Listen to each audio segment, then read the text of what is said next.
فأنا ناصح لإخواني بالصدع بالحق تبيض وجوههم. السكوت في مسألة الحزبية يضرها، فاصدع بما تؤمر وأعرض عن المشركين.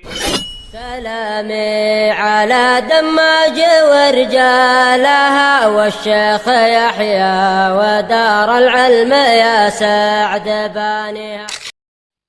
بسم الله الرحمن الرحيم.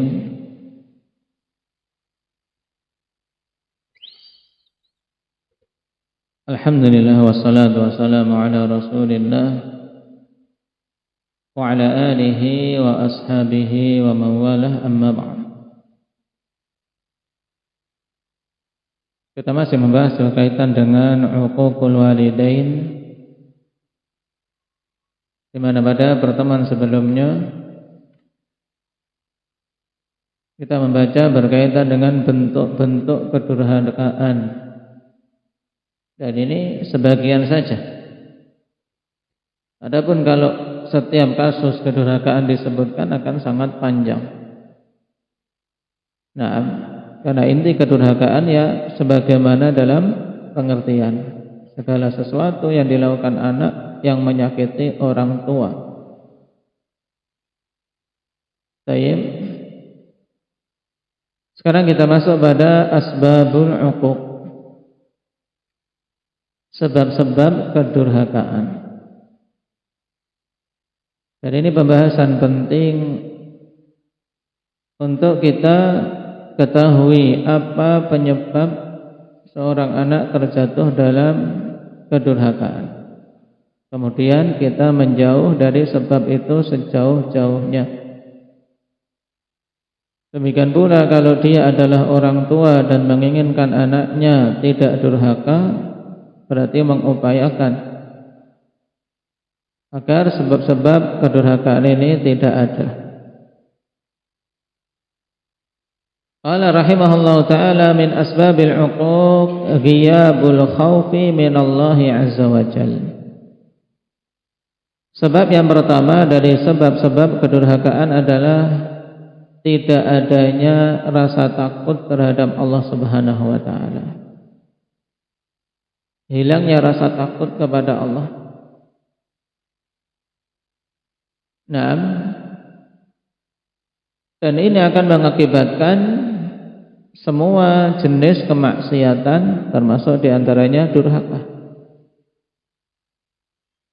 Nah, karena hal terbesar yang menghalangi seorang hamba adalah ketika dia memiliki rasa takut kepada Allah. Oleh karena itulah mereka yang memiliki rasa takut kepada Allah diberi balasan dengan balasan yang sangat mulia. Wa amma man khafa maqama rabbih jannatan. Dua surga bagi mereka. Demikian pula ketika menyebutkan pahala orang yang beriman, yang beramal saleh,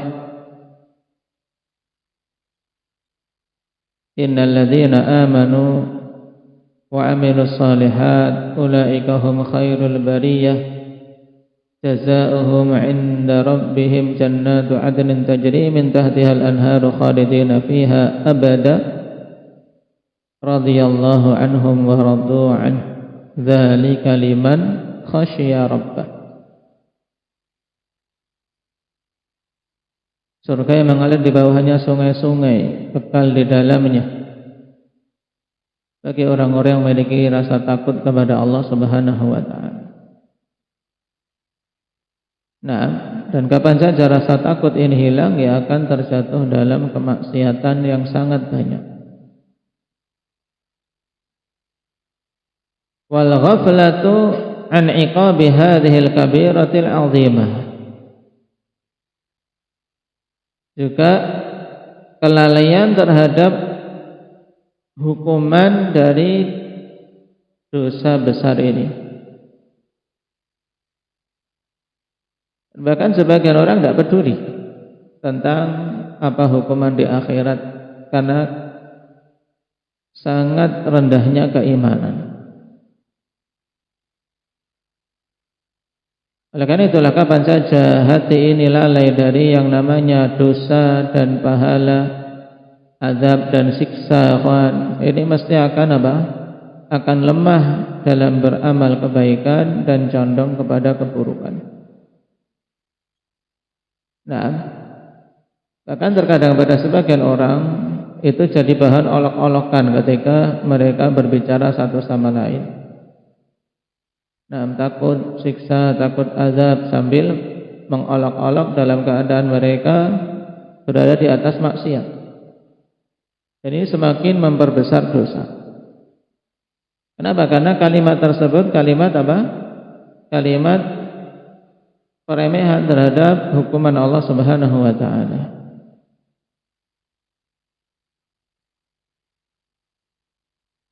Yang kedua, an yaqa'a minal abi awil ummi fis sabiqi 'uququn liwalidayhima. Nasallallahu al-afiyata wassalam. Sebab kedurhakaan yang kedua yaitu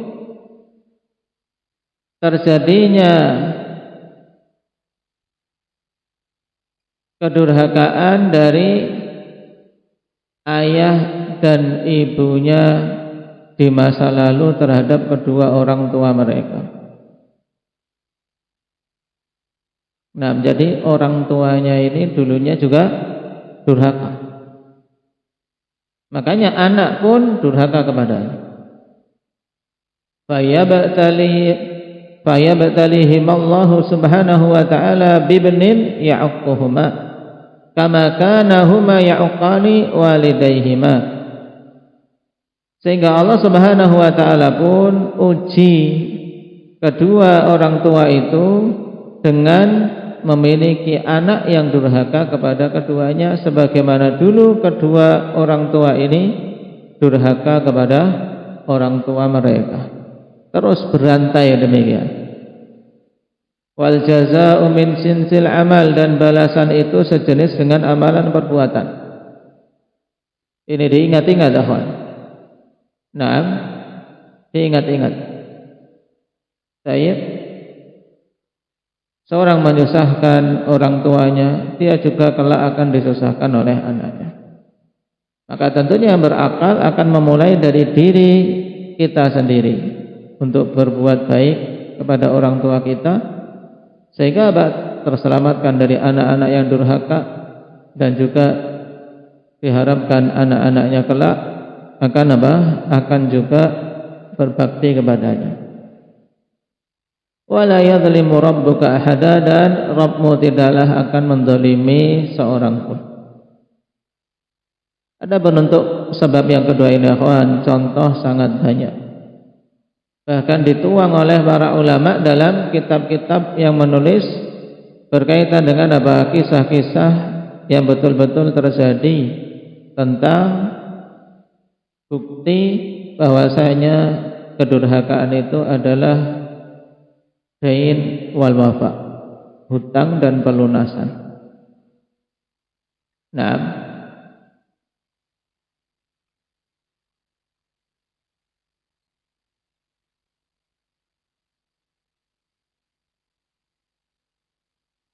maka dari poin kedua ini ada dua hal penting untuk diambil ibrah. Yang pertama, bagi orang tua yang dia mendapati anaknya ada sifat kedurhakaan, untuk banyak-banyak istighfar, banyak-banyak minta ampunan kepada Allah Subhanahu wa ta'ala, karena tidaklah dia diuji dengan anak yang durhaka kepadanya kecuali itu juga merupakan apa?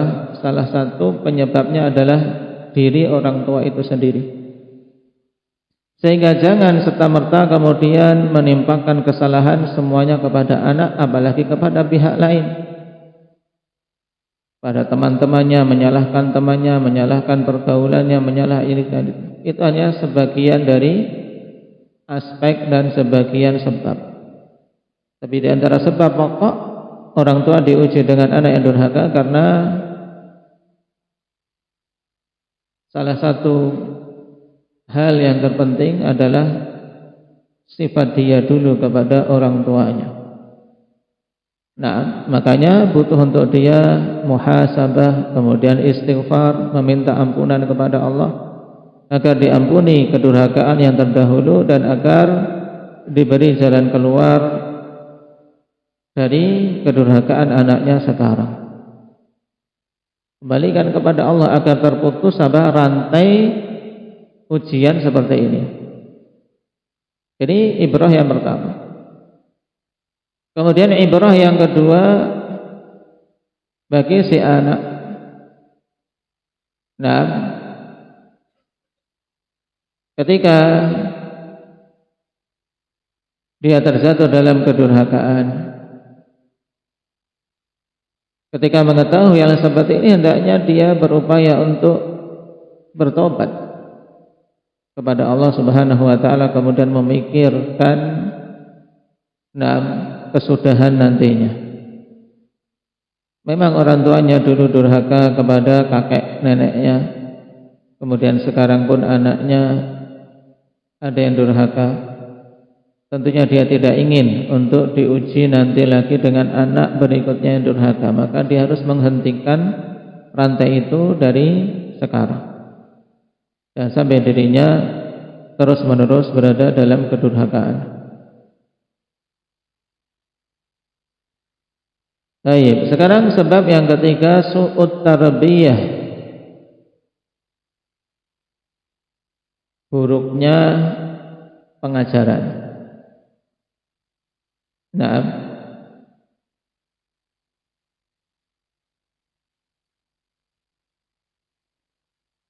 baik, dikatakan di sini su'ut tarbiyati ahadu ahammi asbabil uquq.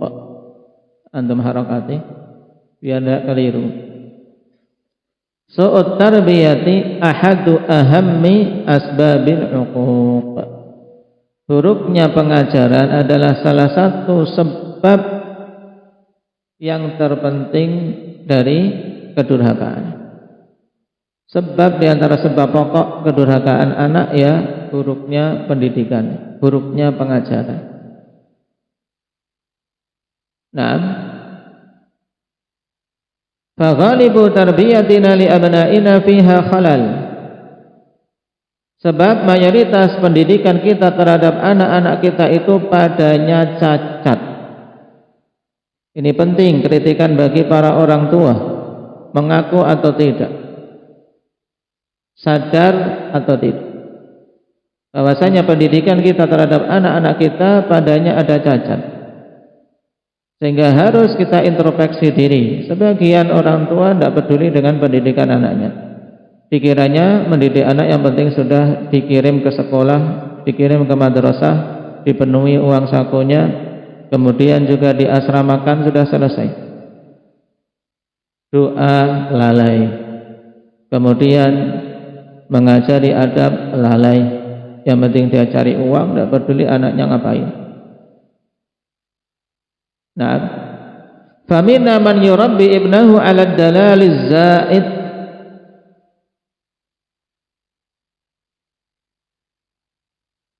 Di antara bentuk-bentuk cacat dalam tarbiyah, sebagian kita ada orang yang mendidik anaknya di atas kemanjaan yang berlebihan, yaitu anak dimanjakan berlebihan.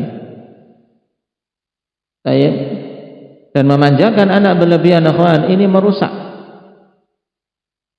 Ibnu Qayyim rahimahullah taala juga menegaskan bahwasanya orang yang seperti ini dalam mendidik anak, dia menyangka sedang memuliakan anaknya padahal sedang menghinakan dan menjerumuskannya kepada kerusakan.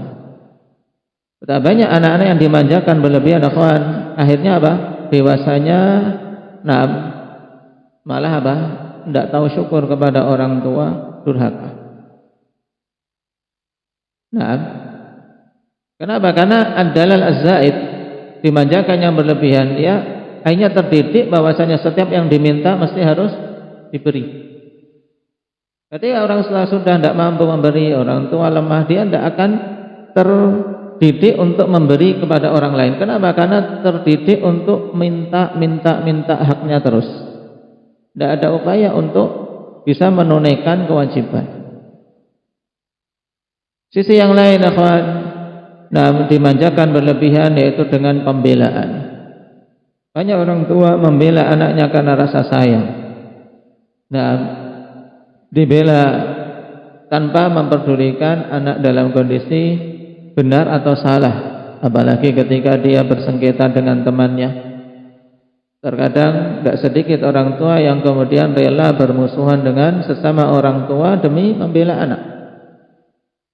Dia menyangka ini pembelaan terhadap anak, perlindungan terhadap anak, padahal sedang merusak. Karena banyak anak akhwan tidak memahami sisi benar dan salah, yang penting dia menang. Dan puas ketika orang tuanya memarahi lawannya. Makanya penting orang tua ketika marah ingin menasehati orang yang mungkin membuli anaknya. Memang mungkin anaknya dibuli.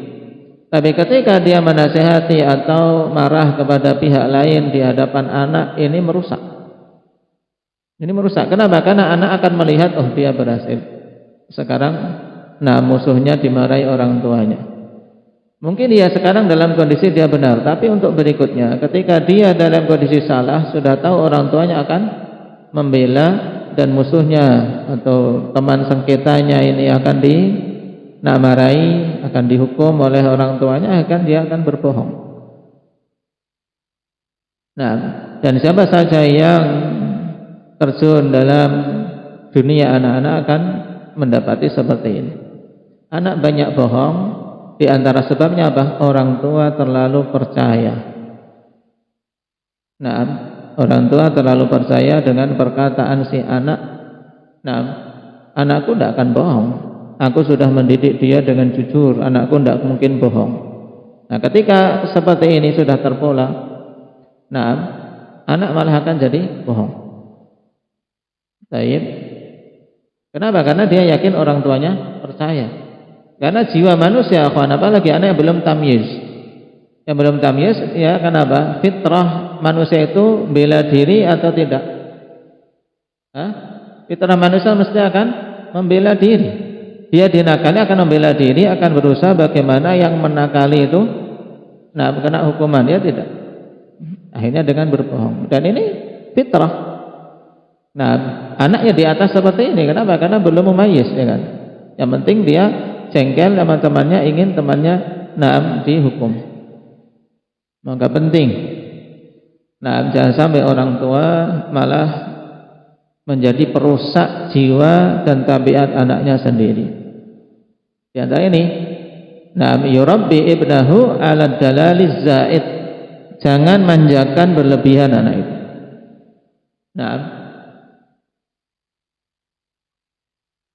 Qala wa minna man yurabbihi ala syiddatil mufritah. Kebalikannya, di antara kita ada orang-orang yang mendidik anaknya di atas apa? Di atas kekerasan yang berlebihan. Kalau tadi dimanjakan berlebihan. Baik. Nangis sedikit, gigit semut saja sudah minta beli apa biar menang. Akhirnya tidak kena gigit semut, dia nangis biar apa? Tujuannya tercapai. Minta mainan ini, nangis. Nanti biar dikasih. Dan mesti dikasih, akhirnya ya jadi senjata. Kalau sekarang kebalikannya, mendidik anak dengan apa? Kekerasan yang berlebihan. Setiap hari pukulan mesti melayang. Setiap menghukum memukul, tidak pernah diajak ngomong dengan baik. Tidak ada omongan. Anak pokoknya salah langsung dihukum. Baik, berbuat apa dihukum dengan keras. Ini juga salah. Kenapa? Karena anak yang sudah terlanjur dididik dengan sifat keras seperti ini, juga hatinya akan keras. Jangan dikira kemudian akan lembut, tidak. Dia akan terbiasa dengan kekerasan. Sehingga apa? Diajak ngomong dengan taib, nasihat, berusaha untuk hati ke hati, ngomong dengan baik, tidak mempan. Baru masuk kalau dengan apa? Hukum. Ya. Itu pun tidak akan memberikan efek yang lama, karena sudah terbiasa dengan kekerasan, akhirnya apa? Berontak. Namanya manusia tidak suka kekerasan. Dikira anak itu ketika dimarahin senang, enggak. mesti jiwanya berontak. Akan muncul nanti dikit-dikit orang tuaku marah kepadaku, sedikit-sedikit marah, akhirnya akan berbohong biar tidak kena marah. Ini diantara efeknya. Jadi terkadang kebohongan orang tua sendiri yang apa? Yang menciptakan pola itu, menciptakan tabiat itu pada anak. Nah, jarang diajak bicara, jarang diajak dan didengar pendapatnya. Nah, jarang anak itu bisa mengungkapkan cerita kepada orang tuanya. Anak bisa cerita pada orang tua, ini sudah nilai lebih apa? Bisa ngomong dengan baik, bisa komunikasi dengan baik. Karena sebagian anak terhadap orang tua ya tidak bisa ngomong. Tidak ada komunikasi yang baik. Maka antum manfaatkan hari Jumat itu bukan untuk sekedar ngomong sekelumit, taib sepatah dua patah kata, telepon, uangnya habis, sudah. Setelah itu tutup. Ya gunakan untuk apa? Untuk bercerita, berbicara yang baik, hal-hal yang apa? Yang bisa menyambung hubungan, menggembirakan hati dan menjalin komunikasi. Apalagi kalau bisa menasihati, menyampaikan faedah yang didapat, kita akan tercapai kebaikan. Jadi hubungan antara kita dengan orang tua kita akan bukan hubungan seperti apa? Hubungan dalam ketentaraan antara apa? Anak dengan komandan. Harus betul menghormati orang tua, bukan seperti tentara hormat sama komandannya. Tayyib. Kemudian tidak bisa bersenda guru dengan mereka. Qala minna man yurabbihi 'alal ihmal bal wa yatruku tarbiyatahu lisyari'. Ini juga sangat banyak. Di antara kita ada yang mendidik anaknya di atas apa? Ihmal, ketidakpedulian. Tidak peduli, yang penting apa? Kasih duit. Yang penting kasih duit. Kalau tadi apa? Yang pertama dimanjakan. Mungkin ini banyak orang yang peduli dengan anak, perhatian dengan anak dengan memanjakan. Dan di kalangan salafiyin tidak sedikit. Yang kedua juga ingin anaknya apa? Seperti dia. Padahal dia baru kenal salaf juga sudah umur tua, dulunya juga nakal. Ya, inginnya apa? Anak langsung seperti dia, istiqamah, sholat ini dan itu. Padahal dia kenal dakwah salaf juga prosesnya panjang dulu. Kemudian ingin anak betul-betul lurus, akhirnya apa? Keras. Tayyib pukul, tayyib dan seterusnya. Akhirnya anaknya menjadi apa? Kaku dan merasa dakwah salaf ini mengekang, dan ini banyak. Akhirnya ketika dia sudah gede, sudah bisa punya pilihan, akhirnya apa? Keluar. Tidak terima dengan manhaj salaf. Kenapa? Karena sudah sejak dini, sejak kecil dididik oleh orang tuanya dengan kekerasan. Menganggap bahwasannya manhaj salaf itu keras. Ingin dia merdeka, dia tidak bisa main. Anak kecil padahal main itu kebutuhan atau bukan? Ya enggak? Kebutuhan, tapi antum bukan anak kecil lagi. Antum sudah anak besar. Baik, anak-anak kecil main itu kebutuhan. Baik, main itu kebutuhan. Kalau kita tidak memberi hak anak kecil untuk bermain, bahaya nanti mainnya di saat tua. Orang tua yang main lebih bahaya. Kalau anak kecil yang main, paling mainnya gitu-gitu, lari-lari sana sini, jengkelat-jengkelit. Kalau orang tua, kalau sudah dewasa main, nah ini permainannya lebih ngeri. Dan ini, tidak dipungkir ya, psikologis ini mesti gitu. Tayyib. Jadi anak namanya waktu mereka bermain, ya bermain. Yang penting ada waktu untuk bermain, tidak dikekang untuk betul-betul belajar 100%, 24 jam dia pantau harus belajar. Ini masih kecil. Beda dengan yang dewasa, harus dibedakan. Nah, ini yang perhatian dengan pendidikan kadang berlebihan, akhirnya salah. Setelah itu futur. Sudah waktunya apa? Dia dewasa, karena sudah kecil mondok misalnya, sudah umur 5 tahun sudah dipondokkan. Inginnya biar hafal Al-Quran, bayangannya pokoknya di pondok baik, akhirnya jauh dari orang tua, tidak pernah merasakan kasih sayang dengan orang tuanya. 5 tahun sudah keluar mondok, besok umur 17 tahun sudah bosan, 16 tahun sudah bosan mondok, ya enggak? 5 tahun, coba 5 tahun sampai 17 tahun mondok sudah bosan, belajar sudah bosan, apalagi dalam kondisi terpaksa. Akhirnya setelah itu tinggal mainnya, putur pulang bisa main sendiri. Nah, keluar sendiri, orang tua nyari bingung, nggak tahu kemana, pegang motor pergi jauh, mainnya lebih repot. Ini penting. Yang senyum-senyum kayaknya itu dia. Nah, baik. Kemudian yang ketiga, wa minna man yurabbihi 'alal ihmal. Di antara kita ada orang-orang yang apa? Yang mendidik anaknya di atas ketidakpedulian. Bal wa yatruku tarbiyatahu li syari', bahkan dia apa? Meninggalkan pendidikan untuk anaknya di jalanan, yaitu biar jalan yang mendidik dia. Nah, ya, jalan yang mendidik anak ini biar kuat, biar apa? Mampu menghadapi 6 tantangan, tidak dibiarkan saja. Nah, ini salah. Anak sudah mencari sendiri, ya kawan, yang benar. Ini rentan untuk mereka tersesat. Harus peduli. Dan juga di antara hal penting, banyak orang tua yang memondokkan anaknya, mengirimkan anaknya, dan ini sebagai sebagai bentuk ketidakpedulian malah. Kenapa? Karena dia tidak peduli, yang penting sudah dipondokkan, dia kerja, tidak peduli, tidak pernah tanya anaknya ini bagaimana. Anaknya nggak ditanya, gurunya tidak ditanya bagaimana perkembangan anakku, tidak pernah tanya.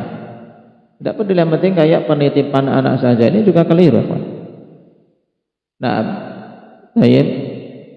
Jadi memondokkan bukan kemudian orang tua cuci tangan, mengirim anak ke tempat-tempat pendidikan, ke markis-markis dakwah, bukan tempat untuk cuci tangan dari mendidik.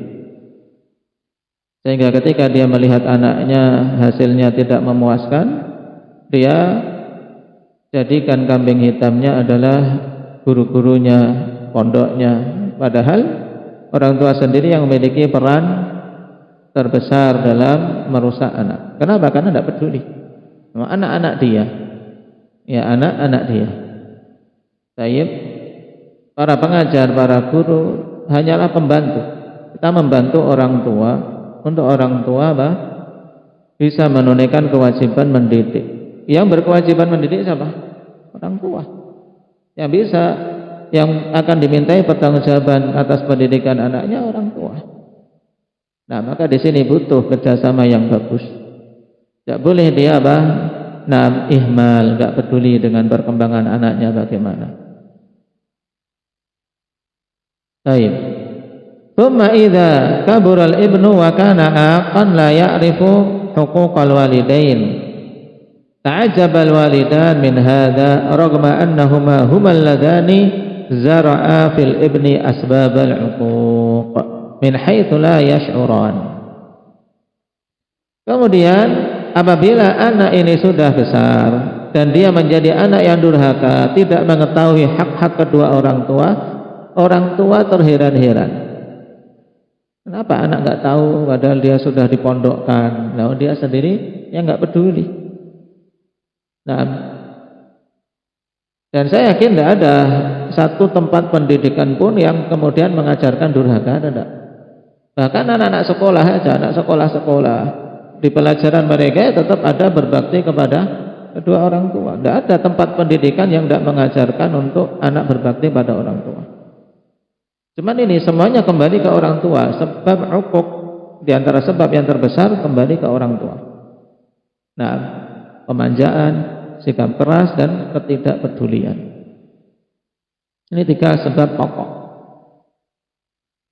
Makanya orang tua jangan heran.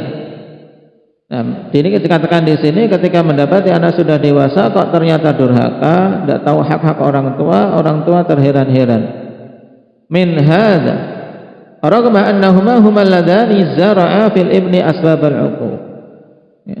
Padahal keduanya itulah yang telah menanamkan pada anak sebab-sebab kedurhakaan. Min haitsu la yash'urun, dalam keadaan dua orang tua ini tidak sadar. Maka jangan sampai kita termasuk dalam deretan yang seperti ini, afwan. Faya man turidu waladan baran yurihuka fi kibarik alaika bi ta'ahudihi mundus sighar. Maka wahai orang-orang yang menginginkan anak yang berbakti, yang akan memberikan kenyamanan padamu di saat rentamu, wajib atasmu untuk betul-betul memperhatikan anakmu semenjak kecil. Naam, ta'ahadhu bitarbiyah kama yata'ahadul falahu an-nabatah yauman biyaumin hatta tasira syajaratan muthmirah. Perhatikan anak yang kau miliki dengan pendidikan, sebagaimana petani memperhatikan tumbuhannya hari demi hari sampai tumbuhan tersebut besar dan berbuah terus. Tidak ada yang namanya orang tua ingin anak berbakti, anak soleh kemudian sehari dua hari saja, kemudian setelah itu ingin langsung jadi. Tidak, harus terus. Ada ujian, sekarang ada 6 ujian, kemudian ada kemunduran. Tidak boleh kemudian putus asa, kemudian berhenti. Terus berusaha. Tidak boleh cepat menyerah dan juga tidak boleh cepat merasa puas. Karena di antara penyakit yang tidak menjadikan istiqomah para orang tua dalam mendidik anak dua ini: cepat merasa puas, kemudian kendor. Anak baru kelihatan bagus, cepat merasa puas, kendor lagi, besok anaknya sudah utur lagi. Kenapa? Karena hanya tipuan saja. Nah, sisi yang lain cepat putus asa, akhirnya tidak ada usaha. Sudahlah, biar anaknya milih pengennya apa, akhirnya tambah rusak.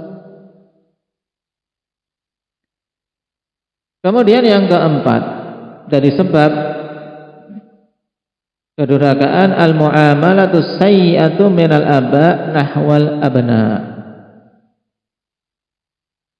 Nah, muamalah yang buruk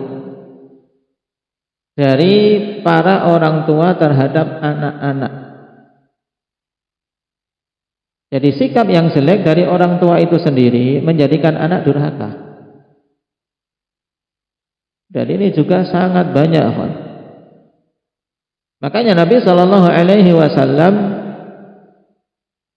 tutup pintu ini dengan apa? Perintah agar orang tua itu adil terhadap para anaknya. Kenapa? Karena kalau tidak adil terhadap anak, menjadikan anak yang tidak disikapi adil akan apa? Akan benci, akhirnya durhaka. At-tafriq bainal abna'i fit ta'amul wa fil ata', seperti pembedaan antar anak-anak dalam mensikapi dan dalam pemberian. Yang satu disikapi lembut, semua perkataannya dipercaya. Yang satunya keras, setiap berbuat disalahkan. Satunya dituruti keinginannya, satunya karena enggak terlalu cerdas, akhirnya apa? Disikapi dengan keras, kalimat-kalimatnya kasar dan seterusnya.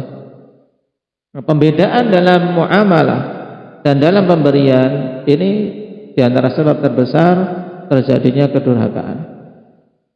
Kenapa? Karena iri. Fahadha yuwallidu fi aktsaril ahyan raddata fi'lin minal ibni nahwal abi awil ya. Maka sifat atau sikap yang seperti ini, yaitu sikap yang beda, pemberian yang beda, biasa diungkapkan dengan pilih kasih, ya kan? Orang tua pilih kasih terhadap anaknya.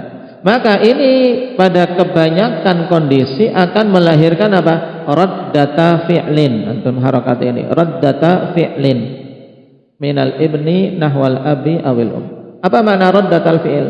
Yaitu apa? Balasan dengan perbuatan. Jadi anak ini dia mungkin tidak akan bantah orang tua dengan ucapan, tapi apa? akan muncul balasan dengan perbuatan dia. Akhirnya apa? Dia sikapi ibu dan ayahnya dengan ketidakpedulian. Aku juga memang anak gak disayangi. Yang disayangi cuma adiknya, atau yang disayangi abangnya, aku gak disayangi. Akhirnya dia sendiri acuh dan tidak menunaikan hak orang tua. Yaqulu sallallahu alaihi wasallam fima akhrajahu Tabrani 'an Nu'man bin Bashir radhiyallahu anhu, ya'dilu baina auladikum fin nahli kama tuhibbuna an ya'dilu bainakum fil birri wal lutfi. Asal hadis ini dalam sahihain akhwan, cuma diinginkan lafaz na'am sebagaimana disebutkan di sini. I'dilu baina auladikum fin nahali al fin nihali apa? I'dilu baina auladikum fin nihal. Berlaku adillah kalian terhadap anak-anak kalian dalam pemberian. Kama tuhibbuna an ya'dilu bainakum fil birri wal lutfi, sebagaimana kalian ingin agar anak-anak kalian itu berlaku adil di antara kalian dalam bakti dan kelembutan. Ini penting bagi para orang tua. Kita ingin anak kita adil dalam berbakti, sama dalam berbakti, sama dalam bersikap lembut terhadap kita, maka juga kita harus adil terhadap mereka dalam pemberian, dalam bersikap. Walaupun mungkin seorang ada rasa cinta lebih terhadap salah satu anaknya karena bagus, cerdas, nurut, itu sesuatu yang lumrah, cuman jangan terlalu ditunjukkan. Jangan terlalu ditunjukkan. Kenapa? Karena kapan saja anak-anak yang lain tahu seperti ini, akan timbul iri. Ingat yang terjadi pada Nabi Yusuf. Nah, yang terjadi pada Nabi Yusuf, sampai saudara-saudaranya rela mau membunuh Nabi Yusuf. Karena apa? Karena iri melihat apa? Nabi Yusuf disayang lebih oleh orang tuanya. Walaupun kita yakin bahwasanya siapa ayah Nabi Yusuf? Yakub, Nabi Allah Yakub adil dalam pemberian. Cuman mereka melihat sisi ini, melihat sisi apa? Bahwasanya ada sayang yang lebih terhadap Yusuf alaihi salam. Karena memang juga melihat kelebihan yang banyak ada pada Nabi Yusuf. Nah, ini 4 hal kalau kita perhatikan akhwan. Tayyib. Sebab yang terbanyak itu berasal dari apa? Orang tua.